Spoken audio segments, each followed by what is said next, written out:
Assalamualaikum warahmatullahi wabarakatuh. Hari ini kita kembali belajar tema 5, subtema 1, pembelajaran 3 dan 4. Muatan bahasa Indonesia menjawab pertanyaan berdasarkan bacaan. Untuk dapat menjawab pertanyaan dengan tepat, kita harus memahami isi bacaan dengan cara menemukan semua informasi penting di dalamnya. Informasi adalah sekumpulan data atau fakta yang diolah sehingga memiliki arti yang dapat dipahami oleh si pembaca. Untuk menjawab pertanyaan-pertanyaan dalam sebuah teks, kita harus tahu dulu kata-kata tanya yang biasa kita gunakan. Pada pembelajaran sebelumnya, kita sudah mempelajari 5W1H. Apa, siapa, di mana, kapan, mengapa, dan bagaimana. Jawaban-jawaban yang ada di dalam teks itu ada yang tersurat dan ada juga yang tersirat. Jawaban tersurat berarti jawaban yang sudah tertulis jelas pada kalimat yang ada di dalam sebuah bacaan.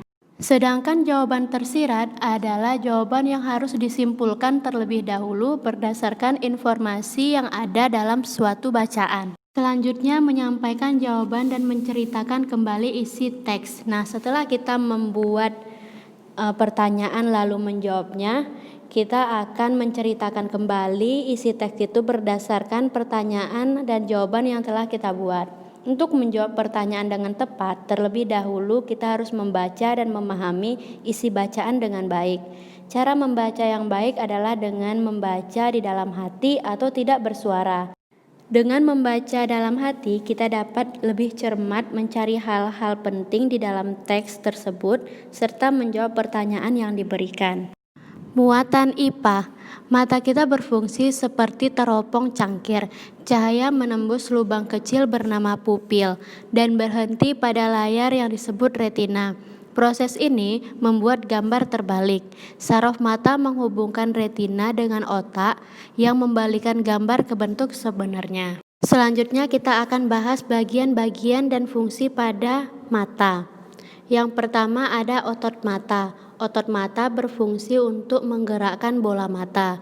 Yang kedua ada iris. Iris berfungsi mengatur besar kecilnya pupil serta memberi warna pada mata. Selanjutnya kornea.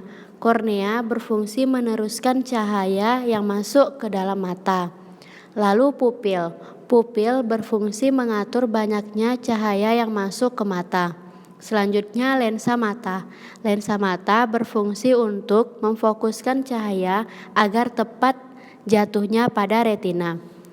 Lalu retina. Retina berfungsi menangkap bayangan hasil pembiasan cahaya dari lensa mata.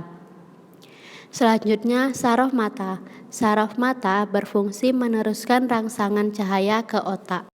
Simaklah video berikut proses melihat benda atau cara kerja mata.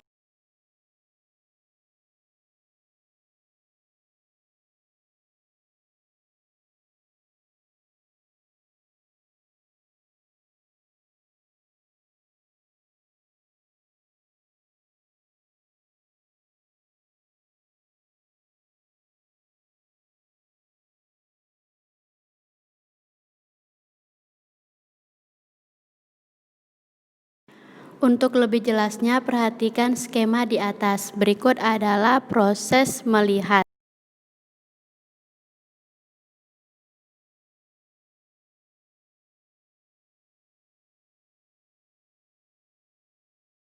Berikut proses indera penglihatan kita dalam melihat warna.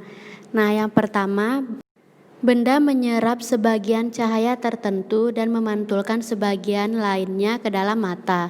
Yang kedua, cahaya masuk ke dalam mata melalui pupil. Yang ketiga, cahaya dibiaskan oleh lensa mata dan jatuh di retina.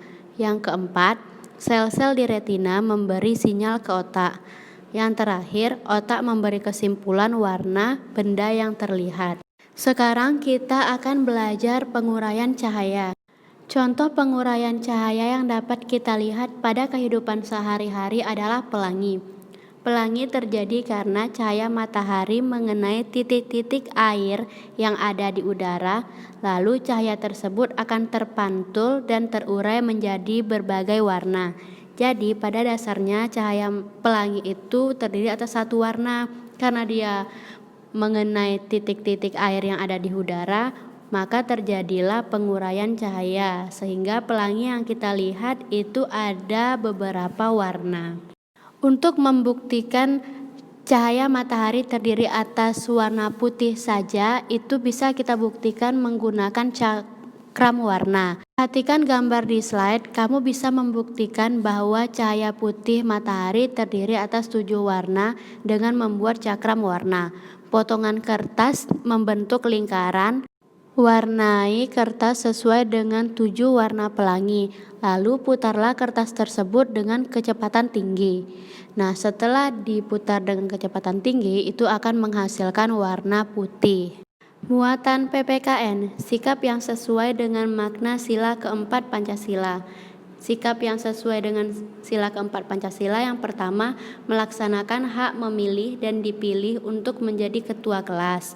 Yang kedua, tidak memaksakan kehendak kepada teman atau anggota keluarga lain. Yang ketiga, menaati peraturan di rumah, di sekolah, maupun di masyarakat. Adapun sikap yang belum sesuai dengan sila keempat Pancasila, yang pertama, tidak mau menggunakan hak memilih dan dipilih saat pemilihan ketua kelas. Yang kedua, saat jadi pemimpin, suka memutuskan sesuatu dengan keinginan sendiri. Yang ketiga, memaksa teman dan atau anggota keluarga lain untuk mengikuti pendapatnya.